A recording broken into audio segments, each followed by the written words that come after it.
Trending stars ಈಗ ಮೊದಲನೆಯ ಚುನಾವಣೆ ಏಪ್ರಿಲ್ 26ಕ್ಕೆ ನಡೆಯುತ್ತೆ. ಅದು 14 ಕ್ಷೇತ್ರಗಳಿಗೆ. ಈ 14 ಕ್ಷೇತ್ರಗಳಲ್ಲಿರುವಂತಹ ಸ್ಟಾರ್ಸ್ಗಳು ಈಗ ಯಾರ್ಯಾರಿದ್ದಾರೆ, ಎಲ್ಲೆಲ್ಲಿ ಫೈಟ್ ನಡೀತಾ ಇದೆ, ಏನೇನಿದೆ ಆ ಲೆಕ್ಕಾಚಾರಗಳನ್ನು ನಿಮ್ಮ ಮುಂದೆ ಇಡ್ತೀವಿ. ಕ್ಷೇತ್ರಗಳ ವಾರು ಬರ್ತಾ ಹೋಗ್ತೀವಿ, ಎಲ್ಲೆಲ್ಲಿ ಹೇಗಿದೆ, ಯಾವ ರೀತಿಯಾಗಿದೆ, ಯಾರಿಗೆ ಪ್ಲಸ್ ಇದೆ, ಯಾರಿಗೆ ಮೈನಸ್ ಇದೆ, ಅವರೇ ಹೇಳ್ತಾರೆ ಏನೇನು ಪ್ಲಸ್ ಇದೆ, ಏನೇನು ಮೈನಸ್ ಇದೆ ಅನ್ನೋದನ್ನು ತರೋಣ. ಅವುಗಳನ್ನೆಲ್ಲ ಟ್ರೆಂಡಿಂಗ್ ಸ್ಟಾರ್ಸ್ನ ಒಂದೊಂದೇ ಲೆಕ್ಕಾಚಾರಗಳನ್ನು 14 ಲೋಕಸಭಾ ಕ್ಷೇತ್ರದ ಒಳಗಡೆಗೆ ಕೆಲವು ಕ್ಷೇತ್ರಗಳು ಸ್ಟಾರ್ ಫೈಟ್ ಆಗಿ ಕಾಣಿಸಿಕೊಳ್ತಾ ಇದೆ, ಸ್ಟಾರ್ ವಾರ್ಗಳ ರೀತಿಯಲ್ಲಿ ಕಾಣಿಸಿಕೊಳ್ತಾ ಇದೆ. ಯಾವ್ಯಾವುದು ಅನ್ನೋದನ್ನು ನೋಡ್ತಾ ಹೋಗೋಣ. 14 ಕ್ಷೇತ್ರ ಯುದ್ಧದ ಮೊದಲ ಹಂತ ಇದು. ರಣರೋಚಕ ಅಖಾಡದಲ್ಲಿ ಜಗಜ್ಜಟ್ಟಿಗಳು ನಿಂತಿದ್ದಾರೆ. ಈ ಕಡ ಹೇಗೆ ಕಾಣಿಸ್ತಾ ಇದೆ ಅಂತಂದ್ರೆ ಧಗಧಗಿಸ್ತಾ ಇದೆ, ತೊಡೆತಟ್ಟಿ ನಿಂತಿದ್ದಾರೆ. ಈ ಕ್ಷಣಕ್ಕೆ ಯಾರೆಲ್ಲ ಟ್ರೆಂಡಿಂಗ್, ಯಾರಿಗೆ ಪ್ಲಸ್ ಮೈನಸ್ ಅನ್ನುವಂಥದ್ದನ್ನ ಚರ್ಚೆಯಲ್ಲಿ ತಂದಿಡೋಣ. ಹೇಗಿದೆ ಅಖಾಡ, ಯಾವ ರೀತಿಯಾಗಿದೆ 14 ಕ್ಷೇತ್ರಗಳಲ್ಲಿ ಪ್ರಮುಖವಾಗಿರುವಂತಹ ಕ್ಷೇತ್ರಗಳನ್ನು ಆಲ್ಮೋಸ್ಟ್ ಅಲ್ಲಿ 8-9 ಕ್ಷೇತ್ರಗಳು ಪ್ರಮುಖವಾಗಿ ಕಾಣಿಸಿಕೊಳ್ಳುತ್ತೆ. ಎಲ್ಲವೂ ಪ್ರಮುಖವಾಗಿಯೇ, ಆದರೆ ಸ್ಟಾರ್ ವಾರ್ ರೀತಿಯಲ್ಲಿ ಕಾಣಿಸಿಕೊಳ್ತಾ ಇರುವಂತಹ ಕ್ಷೇತ್ರಗಳು ಯಾವ್ಯಾವುದು, ಅಲ್ಲಿ ಪ್ಲಸ್ ಮೈನಸ್ ಏನಿದೆ ಅನ್ನುವಂಥದ್ದನ್ನ ಚರ್ಚೆಗೆ ತರೋಣ. ಸೊ ಯುದ್ಧದ ಮೊದಲ ಹಂತ 14 ಕ್ಷೇತ್ರಗಳು. ಈ ಜಗಜ್ಜಟ್ಟಿಗಳು ಇದ್ರೂ ಕೂಡ ಮೀಸೆ ಮಣ್ಣಾಗಲಿಲ್ಲ ಅಂತ ಹೇಳ್ತಾರೆ. ಅಂತಹ ಜಗಜ್ಜಟ್ಟಿಗಳು ಇದ್ದಾರೆ ಈ ಅಖಾಡದಲ್ಲಿ. ಅವರು ಯಾರ್ಯಾರು ಅನ್ನೋದನ್ನ ಚರ್ಚೆಯಲ್ಲಿ ಬರ್ತಾ ಹೋಗುತ್ತೆ. ಅವರು ಗೆಲ್ತಾರೆ, ಇವರು ಸೋಲ್ತಾರೆ. ಕೆಲವು ಕಡೆಗಳಲ್ಲಿ 50-50 ಕಾಣಿಸಿಕೊಳ್ತಾ ಇದೆ. ರಣಕಣದಲ್ಲಿ ಮತದಾತರ 108 ಮತಗಣಿತ ಲೆಕ್ಕಾಚಾರಗಳು ಕಾಣಿಸಿಕೊಳ್ತಾ ಇದೆ. ಘಟಾನುಘಟಿಗಳ ಮುಖಾಮುಖಿಯಾಗಿದೆ. ಯಾರು ಹಳೆ ಮೈಸೂರು ಕಿಂಗ್ ಆಗ್ತಾರೆ, ಅವ್ರು ಗೆಲ್ತಾರೆ, ಇವರು ಸೋಲ್ತಾರೆ ಅಂತೇಳಿ. ಯಾರಾದ್ರೂ ಒಬ್ರು ಗೆಲ್ಲಬೇಕು, ಯಾರು ಸೋಲ್ಲೇಬೇಕು.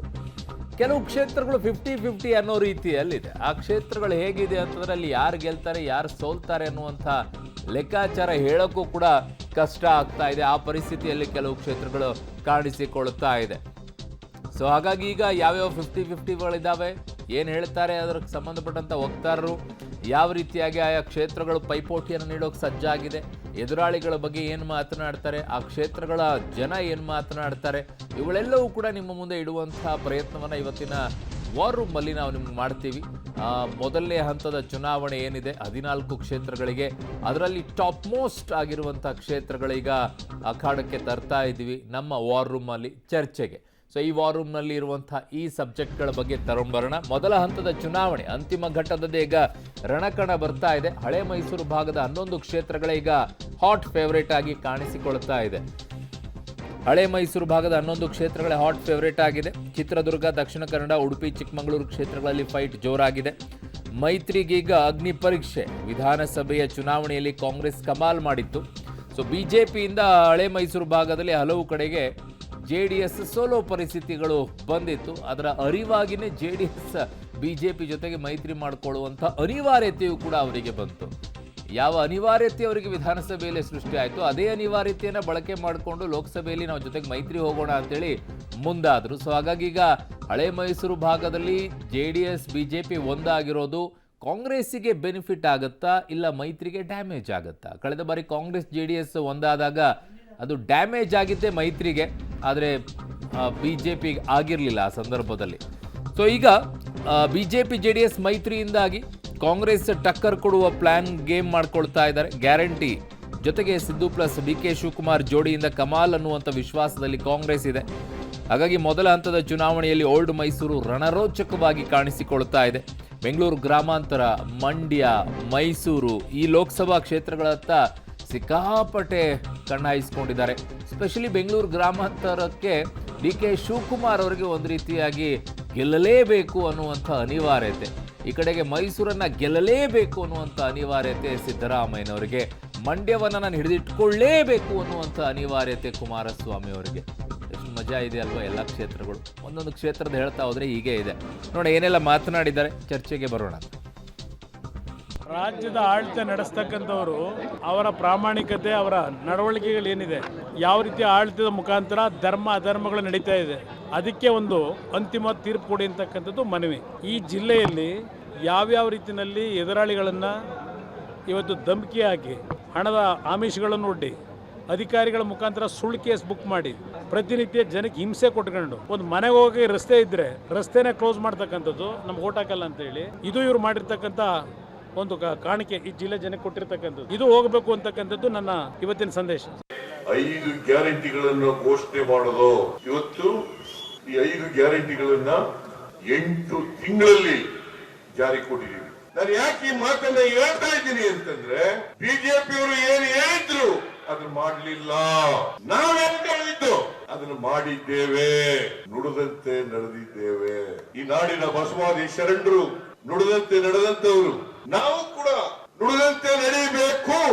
ಒಂದು ಅಭೂತಪೂರ್ವವಾದಂಥ ರೆಸ್ಪಾನ್ಸ್ ಅಂತ ಹೇಳಬೇಕು. ಯಾಕೆಂದ್ರೆ ಅದು ಉರಿಯ ಬಿಸಿಲಿನಲ್ಲಿ ಸುಮಾರು 40,000 ರಿಂದ 50,000 ಜನ ಸೇರಿ ಇವತ್ತು ನನ್ನ ನಾಮಪತ್ರಕ್ಕೆ ಒಂದು ಸಲ್ಲಿಸೋದಕ್ಕೆ ಒಂದು ಶಕ್ತಿಯನ್ನು ತುಂಬಿದ್ದಾರೆ ಮತ್ತು ನಮ್ಮ ಆತ್ಮವಿಶ್ವಾಸವನ್ನು ಕೂಡ ಹೆಚ್ಚಿಸಿದ್ದಾರೆ. ಜನರು ಸ್ವಯಂ ಪ್ರೇರಿತರಾಗಿ ಹಲವಾರು ಜನರು ಬಂದಿದ್ದಾರೆ. ಸೊ ಹೀಗಾಗಿ ಒಂದು ಗೆಲುವಿನ ಅಲೆ ಮತ್ತು ಬದಲಾವಣೆಯ ಅಲೆ ಕಾಣ್ತಾ ಇದೆ ಅಂತ. ಅವರಿಗೆ ಕರ್ನಾಟಕದ ಕನ್ನಡಿಗರ ನಾಡಿ ಮಿಡಿತ ಅವರಿಗೆ ಗೊತ್ತಿಲ್ಲ, ಅದಕ್ಕಾಗಿ ಹಂಗೆ ಹೇಳಿದ್ದಾರೆ. ಕರ್ನಾಟಕದ ಕನ್ನಡಿಗರ ನಾಡಿ ಮಿಡಿತ ಬೇರೆ ಆಗಿದೆ ಅನ್ನೋದು ಅವರಿನ್ನ ಅರ್ಥ ಮಾಡ್ಕೋಬೇಕು. ಇವತ್ತು ಮಾನ್ಯ ನರೇಂದ್ರ ಮೋದಿ ಅವರನ್ನ ಅವರ ಹ್ಯಾಟ್ರಿಕ್ ಗೆಲುವಿಗಾಗಿ ನಾವೆಲ್ಲ ಕೂಡ ಒಂದಾಗಿದ್ದೇವೆ. ಒಂದೇ ಕುಟುಂಬದವರಂತೆ ನಾವು ವರ್ತಿಸ್ತೇವೆ.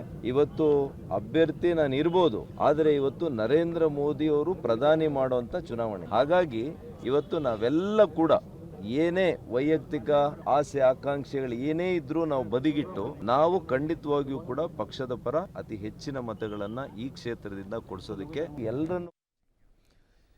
ಸೊ ಸ್ಟಾರ್ ಫೈಟ್ ಇರುವಂಥ ಕ್ಷೇತ್ರಗಳು ಯಾವ್ಯಾವುದು ಅಂತ ಬೇಗ ನೋಡ್ಕೊಂಬೋಣ, ಚರ್ಚೆಗೆ ಬರೋಕ್ಕೆ ಈಸಿ ಆಗುತ್ತೆ. ಬೆಂಗಳೂರು ಗ್ರಾಮಾಂತರ ಮೊದಲನೇದಾಗಿ, ಅಲ್ಲಿ doctor Manjunath versus DK Suresh ಅವರ ಫೈಟ್ ಇದು. ಬೆಂಗಳೂರು ಗ್ರಾಮಾಂತರ ಸ್ಟಾರ್ ಫೈಟ್ ಇರುವಂಥ ಕ್ಷೇತ್ರಗಳು. ಎರಡನೇದು ಬರೋದಾದರೆ ಮಂಡ್ಯಕ್ಕೆ ಹೋಗೋಣ. ಮಂಡ್ಯದಲ್ಲಿ ಕುಮಾರಸ್ವಾಮಿ ಅವರು ಮಾಜಿ ಮುಖ್ಯಮಂತ್ರಿಗಳು, ಇನ್ನೊಂದು ಕಡೆಗೆ ಸ್ಟಾರ್ ಚಂದ್ರು ಅವರು ಅಲ್ಲಿ ಅಖಾಡದಲ್ಲಿದ್ದಾರೆ. ಸೊ ಈಗ ಫೈಟ್ ಮಂಡ್ಯದ್ದು ಕೂಡ ಇದೆ. ಇನ್ನು ಮೈಸೂರು ಯದುವೀರ್ ಒಡೆಯರ್ ವರ್ಸಸ್ ಲಕ್ಷ್ಮಣ್ ಅವರು ಕಾಂಗ್ರೆಸ್ನಿಂದ. ಸೊ ಇವರ ಫೈಟ್ ಈಗ ಜೋರಾಗಿ ಕೇಳಿಸ್ಕೊಳ್ತಾ ಇದೆ. ಮೈಸೂರದ್ದು ಕೂಡ ಏನಾಗುತ್ತೆ ಅಂತೇಳಿ. ಅದರಲ್ಲಿ ಮುಖ್ಯಮಂತ್ರಿಗಳದ್ದೇ ಮುಖ್ಯವಾಗಿ ಪ್ರತಿಷ್ಠೆಯ ಕಣವಾಗಿ ನಿಂತುಕೊಂಡಿದೆ ಅದು. ಬೆಂಗಳೂರು ಗ್ರಾಮಾಂತರ ಹೇಗೆ DK ಶಿವಕುಮಾರ್ ಅವರಿಗಿದೆ ಉಪಮುಖ್ಯಮಂತ್ರಿಗಳಿಗೆ, ಹಾಗೆ ಮುಖ್ಯಮಂತ್ರಿಗಳಿಗೆ ಮೈಸೂರು. ಇನ್ನು ತುಮಕೂರು ವಿ ಸೋಮಣ್ಣ ವರ್ಸಸ್ ಮುದ್ದಹನುಮೇಗೌಡರು. ಇದು ಇನ್ನೊಂದು ರೀತಿಯಾದಂತಹ ಫೈಟು. ಪಾಪ ಮುದ್ದಹನುಮೇಗೌಡರು ಆ ಕಡೆಗೆ ಸಿಗುತ್ತೆ ಈ ಕಡೆಗೆ ಸಿಗುತ್ತೆ ಅಂತ ಹೇಳಿ ಫೈನಲ್ ಕಾಂಗ್ರೆಸ್ ಕಡೆಗೆ ಸಿಕ್ತು, ಟಿಕೆಟ್ ನಿಂತ್ಕೊಂಡಿದ್ದಾರೆ. ಈಗ ವಿ ಸೋಮಣ್ಣ ಅವರು ಆ ಕಡೆ ಈ ಕಡೆಗೆ ಅಲ್ದಾಡ್ಕೊಂಡು ಎಲ್ಲೂ ಆಗದೇನೋ ಮತ್ತೆ ವಾಪಸ್ ಅಲ್ಲೇ ನಿಂತ್ಕೊಂಡಿದ್ದಾರೆ ಈಗ. ಸೊ ಹಾಗಾಗಿ ಅಲ್ಲಿ ಇದೇನಾಗುತ್ತೆ ಅನ್ನೋ ಲೆಕ್ಕಾಚಾರಗಳು. ಇನ್ನು ಹಾಸನಕ್ಕೆ ಬರೋದಾದರೆ ಪ್ರಜ್ವಲ್ ರೇವಣ್ಣ ವರ್ಸಸ್ ಶ್ರೇಯಸ್ ಪಟೇಲ್. ಇದಂತೂ ಭಯಂಕರವಾಗಿದೆ ಫೈಟು. ಇಬ್ಬರು ಯಂಗ್ಸ್ಟರ್ಸ್ಗಳು. ಜನ ಯಾರನ್ನು ಆಯ್ಕೆ ಮಾಡ್ಕೊಳ್ಬೇಕು ಅನ್ನುವಂತಹ ಕನ್ಫ್ಯೂಷನಲ್ಲಿದ್ದಾರೆ. ಹೇಗೆ ಯಾವ ರೀತಿಯಾಗಿ ಆಗುತ್ತೆ ಅನ್ನುವಂಥದ್ದನ್ನು ನೋಡಬೇಕು. ಇನ್ನು ಇನ್ನೊಂದು ಚಿಕ್ಕಬಳ್ಳಾಪುರ, ಡಾಕ್ಟರ್ K ಸುಧಾಕರ್, ರಕ್ಷಾ ರಾಮಯ್ಯ. ಇವಿಷ್ಟು ಸ್ಟಾರ್ ಫೈಟ್ಸ್ಗಳಿರುವಂಥ ಕ್ಷೇತ್ರಗಳು.